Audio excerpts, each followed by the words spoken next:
Ęgbę, and welcome to another episode of Talking Ifá with me, Babaláwo Sàlàkọ.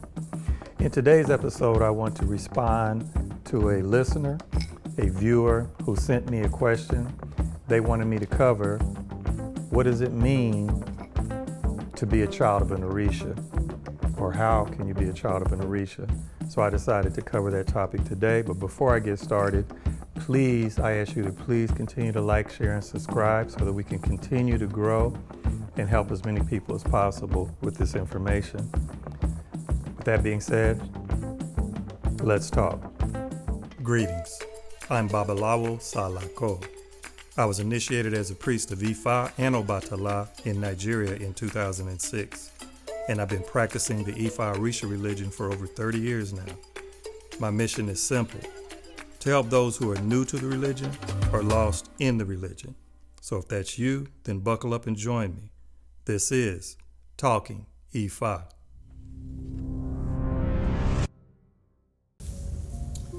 The concept of being a child of an Òrìṣà shares a foundational West African root, but diverges significantly between the Cuban or Lucumi, Regla de Ocha practice and the Nigerian Yoruba Ìṣẹ tradition. These differences stem from historical preservation, theology, and how a lineage or a divine parentage is assigned and lived out. So, what about the definition and assignment of paternity and maternity? How this plays a role in determining if you're a child of an Òrìṣà. So let's first look at the Cuban or Lucumi denomination. In Lucumi, a person's Òrìṣà owner, Eleda, is strictly determined via Cowrie-shell, Dilogun divination, or Ifá divination during specialized life-changing readings, such as when a person is initially coming into the religion or during initiation into priesthood in the religion. You are definitively declared to be crowned by a specific Òrìṣà.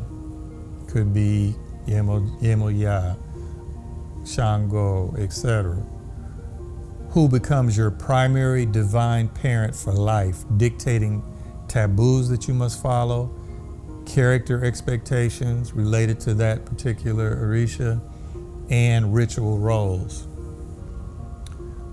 Ìṣẹ, the Yoruba Ìṣẹ denomination or tradition, on the other hand, divine lineage is often tied directly to ancestral family traditions.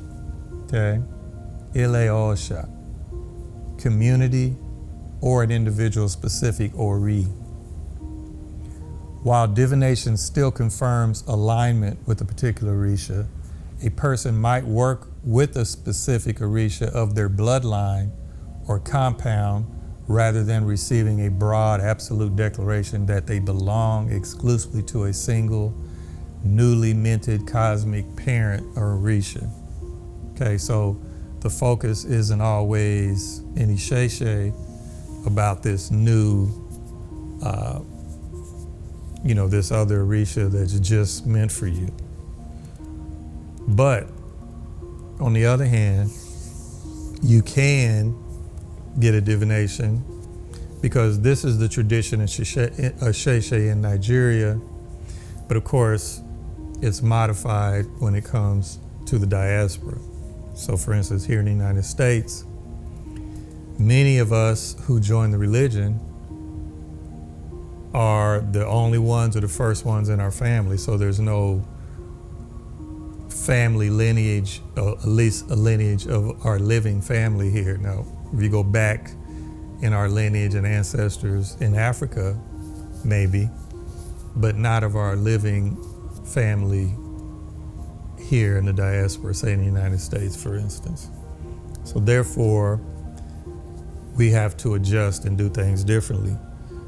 So if we want to know about which Òrìṣà is closest to us and who we need to work with, then we would just go get a divination and ask that question, and they could say, okay, well, this Òrìṣà is the one that's closest to you right now. And so that could be the one that you work with. So it could be done similar like that, but it's not as strict. See, in the Sheshe, if you come and say, who is my guardian or, child of this Òrìṣà, in the Sheshe, it's also not necessarily the concept of that Òrìṣà rules your head. Because in the Sheshe, we believe your head is ruled by your Ori. The divinity that rules your head is Ori. That's the Òrìṣà that is closest to each of us. That's the Òrìṣà that's with us at all times, is our Ori. And so when we get initiated, if we get initiated to a different Òrìṣà, it doesn't mean that Òrìṣà replaces or displaces our Ori. Okay, our Ori is first. So, but we still can have Òrìṣàs that want to work with us and work with our Ori. And we can say, okay, I want to know if I want to know mother and father, I can say which male Òrìṣà is closest to me, which female Òrìṣà is closest to me. Or if I just want one particular Òrìṣà and say which Òrìṣà overall is closest to me, then I can still get a divination to do that. But in the Sheshe, your Luo or anybody that you're with in your lineage is not going to be strictly on you and holding you to that you have to abide by all these taboos and things related to that unless you get initiated. If you're just a practitioner, then it's just good to know information. If you get initiated, then of course, whoever you're initiated to, that's the Òrìṣà that you're closest to. That's the Òrìṣà that you're going to work, that's going to work with you the closest and you're going to work with. And that's the one you're going to have to abide by your taboos that are prescribed, etc. in Sheshe. But up until getting initiated, and now again, everybody doesn't have to get initiated, but if you decide to get initiated as a priest, then you're going to absolutely, that's your Òrìṣà. And absolutely, you're going to follow those taboos, etc. So, getting to initiation. Now, in the Cuban, they call it crowning. So, in the Cuban Lucumi, they call crowning. The initiation is an intensive, standardized, multi-day ceremony where multiple Òrìṣà icons are washed, fed, and fundamentally seated, quote, inside the initiate's head. The initiate wears white for a full year and 7 days, acting as a direct living shrine, Ìyàwó, to their ruling Òrìṣà, embodying that deity's specific temperament and receiving an expansive set of sacred tools and multiple bead strands, or called ilekes. In comparison, or in contrast to that, on the Yoruba Ìṣẹ side, initiation heavily centers around deep, localized, foundational devotion to a specific ancestral community Òrìṣà coupled with issue. The focus is less on crowning a broad spectrum of multiple consolidated deities at once, and more on an intensive functional alignment with one specific deity, deep scriptural study of Itan, and character building, Iwapwele. Iwapwele is foundational and fundamental in the practice of Ìṣẹ, or the traditional ways practiced in Yoruba land or Nigeria. So when you get initiated in Ìṣẹ, you get initiated to an individual Òrìṣà. You can get initiated to more than one Òrìṣà, but it's only one at a time you get initiated. In Lucumi, they bring in multiple deities in your initiation process that they call crowning. But in both, your primary Òrìṣà is you're a child of that Òrìṣà. Okay. So what is the theological focus? Okay. In Cuban system, you have syncretism, and in Ìṣe it's more lineage and philosophy. So in Lucumi, the history, it was shaped under Spanish, colonial, and Catholic pressures.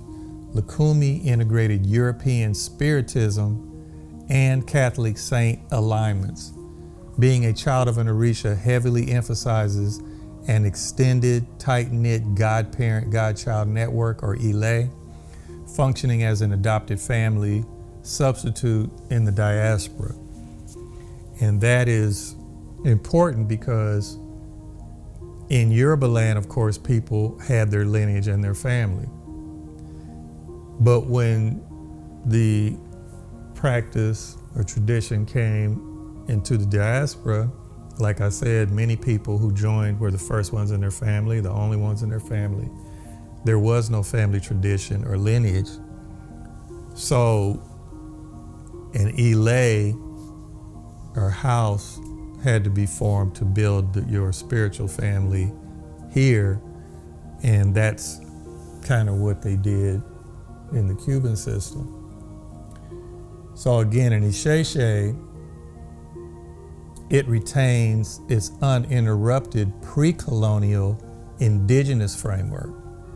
Being a child of an Òrìṣà is deeply intertwined with native geography, where you live. Certain villages worship, maybe the whole village may worship a single Òrìṣà. Your family compounds in Yoruba land, indigenous, traditions, historical, ancestral memory, which was unmediated by Catholic or syncretic overlay until recently, because the missionaries have made such inroads that the majority of Yorubas now are Christians or Muslims. And the missionaries bringing Christianity brought the Bible and converted it into Yoruba language, and in doing so, they took the Òrìṣà, assigned them the Bible characters, and the most damage they did to the tradition and religion was they took Èṣù and assigned Èṣù to the Christian Satan or devil, which they're still arguing about in Nigeria to today. It's 2026. And that has disrupted and poisoned people's minds about the religion. If they think Èṣù, who is integral, the owner of the crossroads, the messenger from a room or heaven, who governs the universe, if that entity is demonized, then it demonizes the entire spiritual tradition. Okay, so that part has crept in and is affecting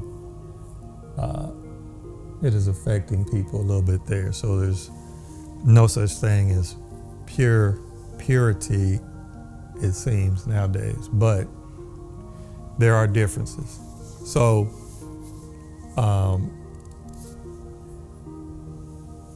yeah, basically you can have it with both, but there are just slight differences. Both, you can be a child of an Òrìṣà, but it's slightly different.